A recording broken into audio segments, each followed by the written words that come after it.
Hello, my dear students. Today we are going to do a topic on the writing skill, that is summary writing. I am referring to page 136 of the textbook. So now let us try to understand and try to know a few tricks of how to write a good summary. So let's begin. Brevity is the soul of wit is one of the countless maxims coined by William Shakespeare. What does this mean? It means that an intelligent writing or a speech should aim at using few words. It's very necessary that at times we need not write into pages, maybe 200, 300, 400 words. We have to have the ability of writing it as short as possible. Now, this is something this is a very famous proverb, a maxim, which comes from the play Hamlet, written by William Shakespeare. Now, why this is important? He says brevity or concision is cutting out unnecessary words while conveying an idea. So, you are going to make it as short as possible. The message should be conveyed. That is what is important. Okay. So, we are eliminating redundancy. Redundant meaning that you are cutting out all the exceeding words and trying to be in the normal limit. Okay, now summary writing is being described as one of the elementary stages of writing, is one of the important and first stages of writing. Okay, so if you know to expand, you should also have the ability to express it as in a limited version as possible. Okay, to speak what is required and to write what is necessary is a requisite, is a requirement of development of language skills.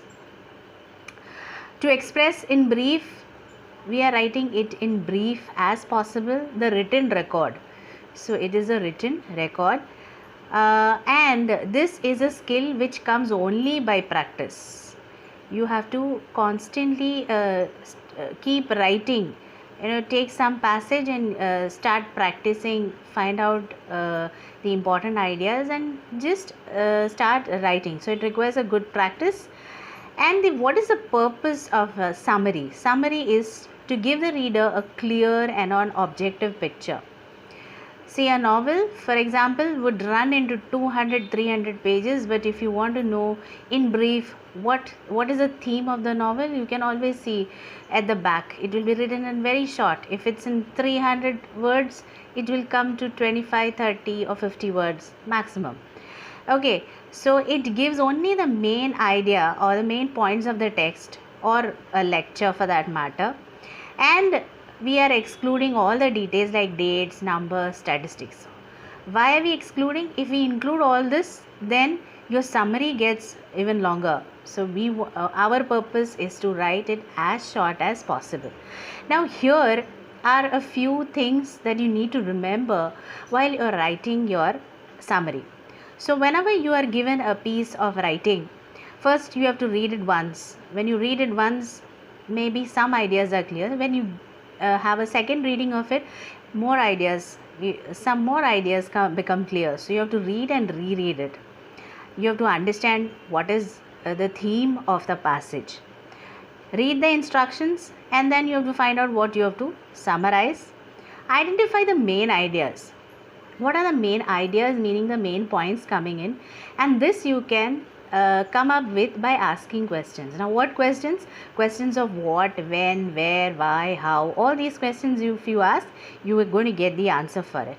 And then once you are done with the main idea, what you're going to do is you're going to write it in your own words as short as possible. Then you're going to connect them with linkers. Linkers meaning how you're going to connect one statement with another statement. Okay, you try to develop a relationship between the two ideas. That's by the use of in the meanwhile, in the end, since, so, further, in addition to. These are the linkers. And remove redundant words. Whatever words are unnecessary, explanations need not include that. Omit the details, extra details which are given. and avoid your own interpretation. No need of writing I think so, in my opinion. No, you are not asked your opinion. You are supposed to write whatever is expressed in the passage. Now there are some don'ts. As you know, the do's of the writing, summary writing, you have to keep in mind certain don'ts which we tend to forget. Okay, so include, don't exclude. Include meaning don't include your own ideas. Exclude meaning don't exclude whatever is necessary, write those. Don't add up stuffs. We don't need extra information. You might have some extra information on the topic, so you need not that. You need not comment that this is right, this is wrong, according to me. No. And don't give further examples, even if those examples have been cited in the text or the passage. You are supposed to omit all that. Okay. And one important point is also add up a title, which is not mentioned here. Don't forget to give a title to your passage, to your summary. And the summary should be one paragraph, only one paragraph. Do not make the mistake of writing into 2-3 paragraphs. So you have to be as concise as writing maximum, I would say, 5 to 6 sentences, and with a good title. All right. To make you understand how we are supposed to write the summary, an example is being given in the text, which is all about learning disability. Okay, learning disability is an umbrella term for a variety of learning problems. Okay, there are children who face a lot of problems in studying. Some are good, some are meticulous, okay, and some are average, and then some are below average. Okay, so some children face problems in reading, writing, understanding.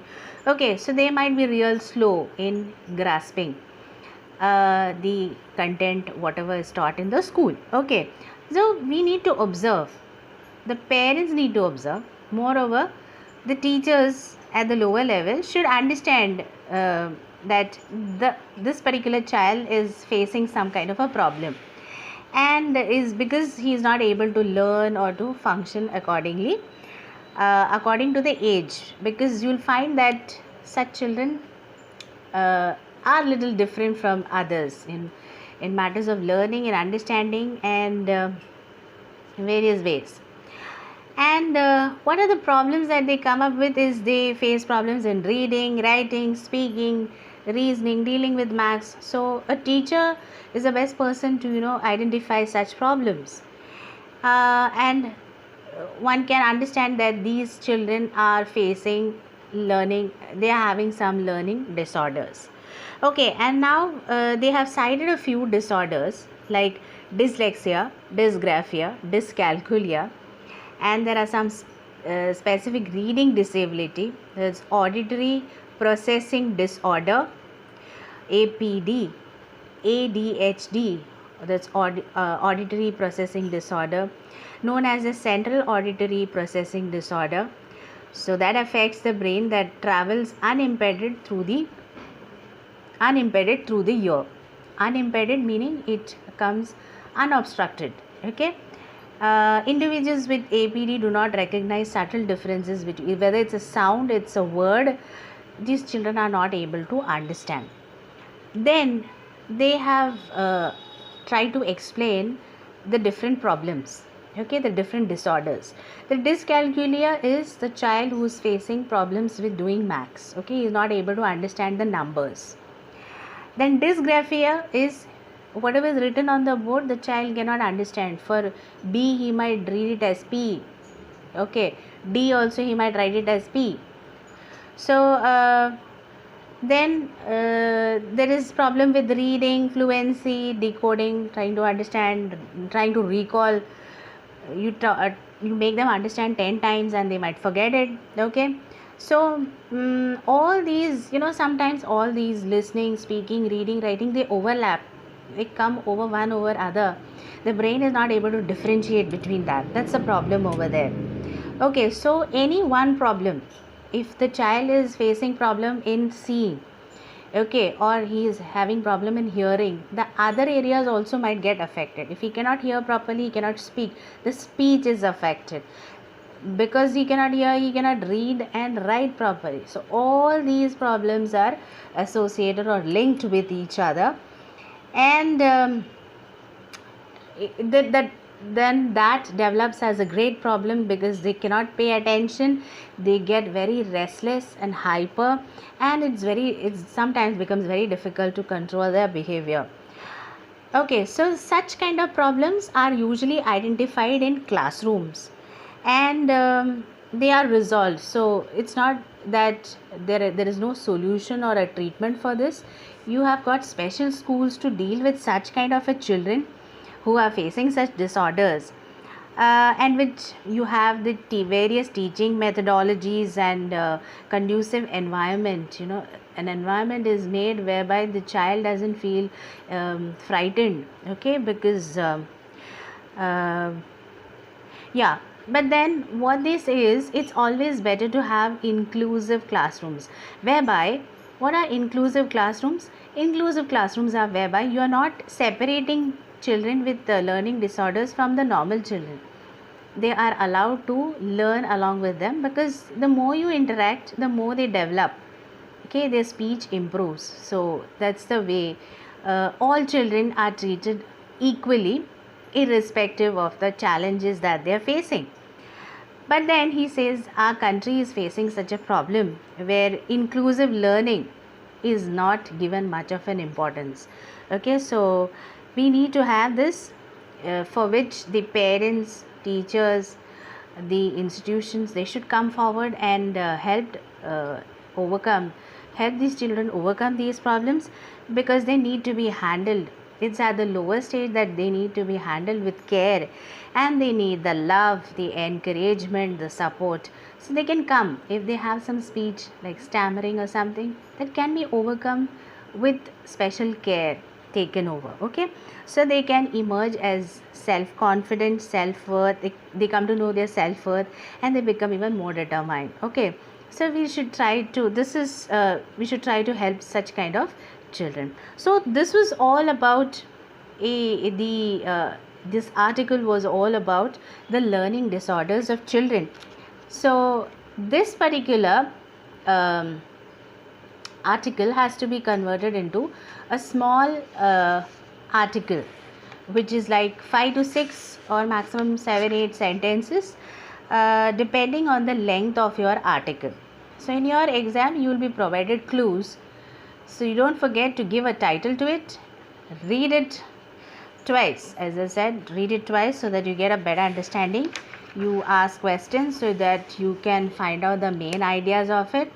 You can write it a rough draft, and then read it over, edit, and then you can write on the final draft. So that's how they have come up with a smaller, concise version of the article on learning disability.